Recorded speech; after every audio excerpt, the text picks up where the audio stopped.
ఇలాంటి చాక్లెట్ డబ్బాలను పడేయకుండా ఇలా రీయూజ్ చేసేయండి. ఇలా నేను లైన్స్ అనేవి డ్రా చేసుకుంటున్నాను. మిడిల్‌లో ఇలా డ్రా చేసుకొని కట్ చేసుకుంటున్నాను. ఇలా పైన భాగాన్ని తీసుకొని ఒక వేస్ట్ అట్ట ముక్క తీసుకొని ఇలా మనం ఆ పీస్ ఎంత సైజ్ ఉందో అంత సైజ్ అట్ట ముక్క తీసుకొని ఇలా మనం కట్ చేసుకోవాలండి.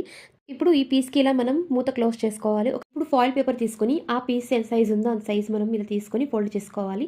తర్వాత సేమ్ అలాగే ఈ పీస్ ఎంత సైజ్ ఉందో అంత సైజ్ మనం ఫాయిల్ పేపర్ తీసుకొని ఇలా ఫోల్డ్ చేసుకుంటూ 2 టైమ్స్ ఇలా ఫోల్డ్ చేసి ఇలా మనం తయారు చేసుకోవాలి. ఒక వేస్ట్ ఇలా క్యాప్ తీసుకొని ఇలా నేను దీనికి ఫాయిల్ పేపర్ ఇలా ఫోల్డ్ చేసి ఫెవికల్ తీసుకొని ఇలా నేను అంటించుకుంటున్నానండి. ఇదైతే మంచి ఆర్గనైజర్‌గా ఉంటుంది. ఇలా డైనింగ్ టేబుల్ మీద పెట్టి ఇలా మనం ఇందులో చాక్లెట్స్ అనేవి వేసుకోవడానికి మంచి ఆర్గనైజర్‌గా ఉంటుంది. అంతేకాదు ఇందులో మనం డ్రై ఫ్రూట్స్ కూడా పెట్టుకోవచ్చండి. చాలా అందంగా ఉంటుంది డైనింగ్ టేబుల్ మీద పెట్టినప్పుడు. తప్పకుండా ట్రై చేసేయండి.